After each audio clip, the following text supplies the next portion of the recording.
안녕하십니까. 오늘은 그동안 우리가 학습했었던 이 수학자의 이 도함수, 즉 미분이 경제학자에게 어떻게 활용되고 있는지를 알아보는 그러한 시간이 되겠습니다. 자, 한계함수라는 말이 나오고 있네요. 한계함수. 우리가 이 도함수, 즉 프라임 fx를 fx의 도함수라고 했죠. 그러나 이 경제학자들은 이 프라임 fx를 fx의 한계 함수라고 합니다. 한계, 마지날. 자, 한계 함수를 우리가 이 비용 함수를 가지고 이해해 보도록 하겠습니다. 이 비용 함수의 도함수가 바로 한계 함수가 되는 건데 이걸 우리는 한계 비용이라고 합니다. 이 비용 함수의 도함수를 한계 비용, 즉 프라임 CQ, 이것은 비용 함수의 도함수가 되겠습니다. 즉 DQ분의 DCQ 이렇게. 그래서 이 한계 비용이라고 하는 것은 이 도함수의 이 정의와 마찬가지로 이 재화의 생산량, 즉 Q가 되겠죠. 이 Q의 생산량을 아주 조금 이렇게 늘릴 때 이때 추가적으로 들어가게 되는 이 비용, 이 코스트를 우리가 한계 비용이다. 기하학적으로 보면 접선의 기울기가 되겠습니다. 접선의 기울기. 그러나 이 한계 비용을 미분 개념을 이용하지 않고 우리가 직관적으로 설명할 때는 생산량을, 이 재화의 생산량을 한 단위 더 늘릴 때 늘어나는 비용, 이걸 한계 비용이다. 이렇게도 이해합니다. 이 응용수학에서는 그렇게 합니다. 응용수학에서.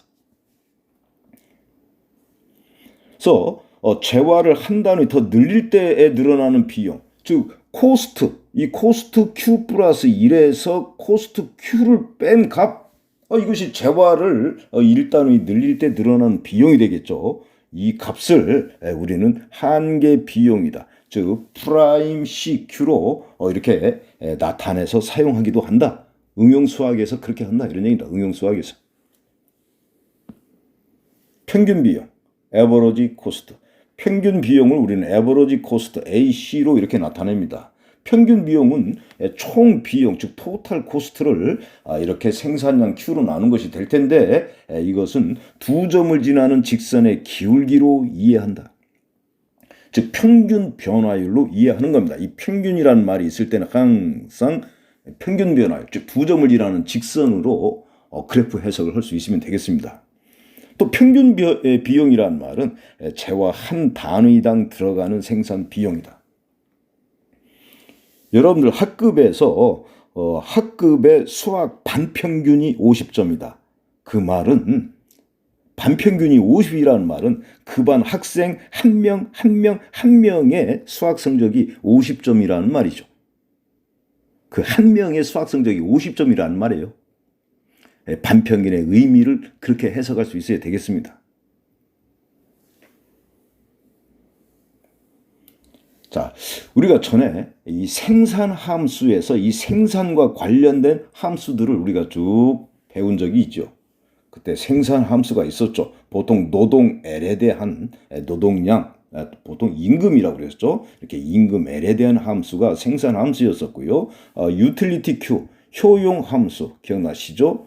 한계 효용 배웠죠? 한계 효용, 체감의 법칙, 한계 효용, 균등의 법칙 배웠습니다. 여기서도 평균 효용이라는 말이 나오고 있죠. 평균 효용은 총 효용을 소비량 Q로 나눈가, 두 점을 지나는 직선의 기울기로 이해할 수 있으면 되겠습니다. 이 생산과 관련된 함수 중에서 굉장히 중요하게 다루었었던 이 비용 함수, 수입 함수, 보통 판매 수입이 되겠죠. 비용 함수, 수입 함수, 이윤 함수, 이 세 개의 함수를 주로 다루게 됩니다. 여기서는 이러한 함수를 미분학적으로 다루게 됩니다. 미분학적으로.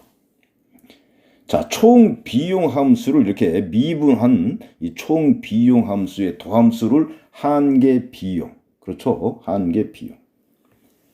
그리고 우리가 총 비용은 고정 비용 플러스 가변 비용이다. 이렇게도 배웠었죠.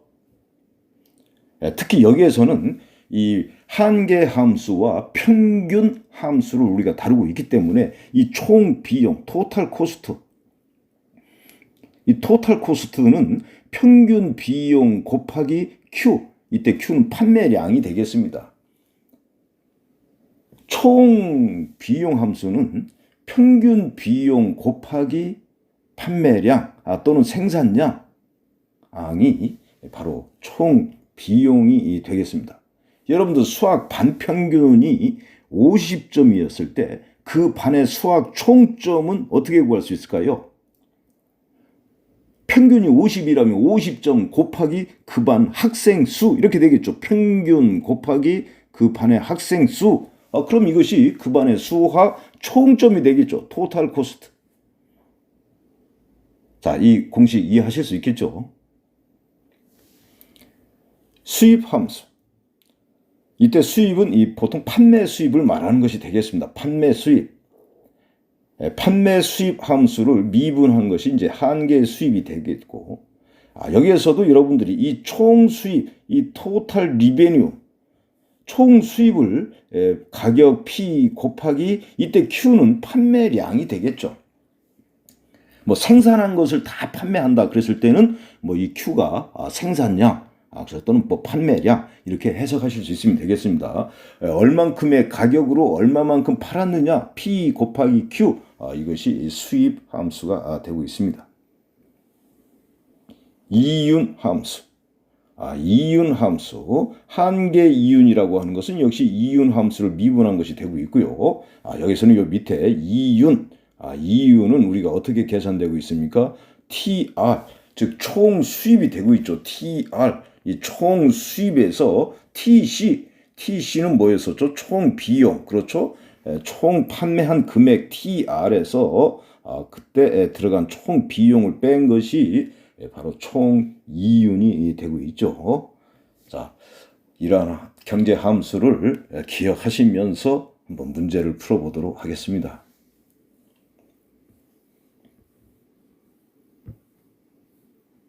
유기점풀 1번. 자, 효용 함수 그래프를 이렇게 주어졌군요. 그래프가 이렇게 위로 볼록하고 있고, 이때 Q는 이 소비량이 되겠죠. 유틸리티 Q, 이건 효용이 됩니다. 재화를 소비하면 소비할수록 효용은 자꾸자꾸 증가가 되는데, 이 그래프는 보니까 이렇게 위로 볼록한 그래프를 주고서 그래프 분석을 할 수 있냐 없냐를 물어보고 있군요. 1번. 재화의 소비가 증가하면 총 효용은 증가한다. 그렇습니까? 총 효용. 소비량이 이만큼 있을 때 효용. 소비량이 늘어나면 이렇게 총 효용은 증가하는데 어디까지입니까? 바로 요 임계점까지죠. 여기. 그렇죠? 여기까지는 증가하다가 이 임계점을 벗어나서 이렇게 소비를 하게 되면 오히려 총 효용이 감소하게 되죠. 총 효용이 감소하고 있습니다. 너무 한 재화를 계속해서 이렇게 소비하다 보면 질리게 되죠. 그래서 이렇게 총 효용이 감소하고 있네요. 이때는 그래서 증가하다가 감소한다. 1번이 정답이 되고 있네요. 잘못됐네요. 그럼 나머지는 이게 다 맞다는 얘기네요. 볼까요? 재화의 소비가 증가하면 한계 효용은 감소한다. 한계 효용은 뭐라고 그랬죠? 한계, 즉 도함수를 말하는 것이죠. 즉 접선의 기울기로 이해한다. 소비량이 이렇게 있을 때 접선의 기울기 이렇게 되겠죠. 접선의 기울기, 그렇죠? 플러스죠. 접선의 기울기가 플러스인데 이 임계점에서의 접선의 기울기는 어떻게 됩니까? 플러스였다가 0으로 바뀌고 있죠. 그러다가 더 소비를 하게 되면은 한계 효용이 어떻게 됩니까? 즉 접선의 기울기는 이렇게 마이너스로 바뀌게 되죠. 보니까 접선의 기울기는 점점 플러스에서 0에서 마이너스로 이렇게 감소하고 있다. 자, 한계 효용은 감소한다. 그래프는 위로 볼록하다. 맞네요. 3번. 한계 효용이 0이 될 때 총 효용은 최대다. 그렇군요. 한계 효용이 0이 될 때 그때가 바로 임계점, 즉 효용이 극대가 될 때다. 이때 효용은 최대다. 맞네요. 4번. 재화의 소비가 증가하면 평균 효용은 감소한다. 평균이라는 말이 나오겠죠. 평균 효용. 평균 효용은 뭐죠? 그렇죠. 평균 변화율을 말하는 것이죠. 수학에서. 평균 효용. 소비가 이만큼 되었을 때, 그렇죠?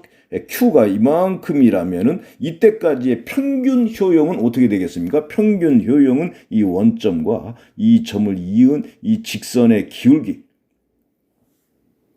이 직선의 기울기가 평균 효용이죠. 자, 직선의 기울기가 어떻게 될까요? 이 소비량을 자꾸 늘리게 되면은 이 직선의 기울기가 소비량을 자꾸 늘리게 되면 직선의 기울기는 점점 감소하고 있다. 즉 평균 효용은 감소한다. 이해되시죠? 5번 한계 효용이 음이면 총 효용은 감소한다.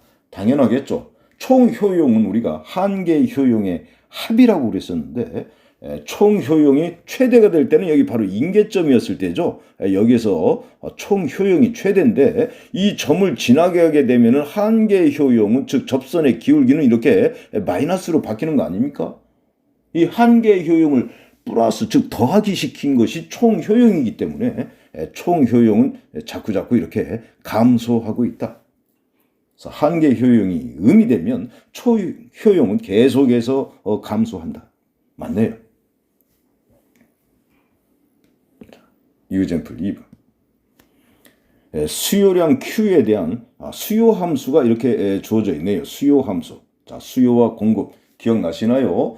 기울기가 이렇게 마이너스로 나와 있죠. 가격 P에 대해서. 가격이 상승하면 수요는 감소하기 때문에 수요 함수는 감소하는 함수다라고 했습니다. 이때 평균 비용 함수가 주어져 있군요. 에버러지 코스트. 자, 1번. 총 수입, 토탈 리베뉴, 총 수입 함수를 한번 구해봐라. 평균 비용 함수를 이용해서 토탈 리베뉴, 총 비용이라고 하는 것은 어떻게 됐었죠? 가격 곱하기 판매량 이렇게 되겠죠. 그렇죠? 가격 P 곱하기 판매량. 가격 P를 우리는 수요 함수에서 구할 수 있죠. 이 식을 변형해서 이 P를 구해보니까 2분의 40-Q. 이것이 P가 되고 있죠. P 곱하기 판매량 Q 하면 이러한 2차 함수가 나오게 되는데 이것이 바로 총 이 수입 함수가 되겠습니다. 총 비용 함수를 구하라 그랬군요. 비용 함수. 총 비용을 구할 때 토탈 코스트죠. 지금 주어져 있는 것은 평균 비용이죠. 그렇죠. 여기 평균 비용이 주어져 있기 때문에 평균 곱하기 학생 수. 이것이 그 학급의 전체 총점이 된다 그랬지 않습니까? 그래서 평균 곱하기 그때의 생산량 Q. 그래서 보니까 20 플러스 4Q 이러한 1차 함수로 되고 있군요. 총 비용 함수. 3번. 이윤을 극대화하기 위한 수요량 Q를 한번 구해봐라 그랬습니다. 그럼 이윤 함수를 우리가 알 수 있어야 되죠. 이윤은 우리가 어떻게 구했었죠? 이윤 파이. 이윤은 총 판매 수입 TR 여기에서 총 비용을 뺀 것이죠. 지금 총 판매 수입이 아까 이러한 2차 함수로 이렇게 구했었었죠. 1번에서 그 총 수입에서 총 비용 이것을 뺀 것이 되고 있습니다. 총 비용은 요 2번에서 우리가 했었죠. 해보니까 이러한 2차 함수가 되고 있는데 이윤이 극대화될 때의 이 Q 값을 구하라. 이건 뭐 2차 함수이기 때문에 아주 간단한 2차 함수에 대한 문제죠. 이러한 2차 함수는 어디에서 극대가 됩니까? 인계점, 즉 이 접선의 기울기가 항상 이렇게 0이 되는 그렇죠? 여기에서 극대가 되고 있다. 그래서 미분을 통해서 우리가 구해보면은 이렇게 접선의 기울기가 이렇게 0이 될 때에 이 Q의 값을 알면 뭐 끝나는 것이죠. 그래서 Q에다가 16을 대입했을 때 그 이윤은 극대가 된다. 그래서 이윤이 극대가 되는 Q의 값은 16이다. 자, 이렇게 오늘 이 여러 가지 이 경제 함수에 대한 미분학적인 해석을 일단 간단하게 알아봤습니다. 다음 시간에 좀 더 이 경제 함수 문제를 미분학적으로 탐구해보는 그런 시간을 갖도록 하겠습니다. 수고하셨습니다.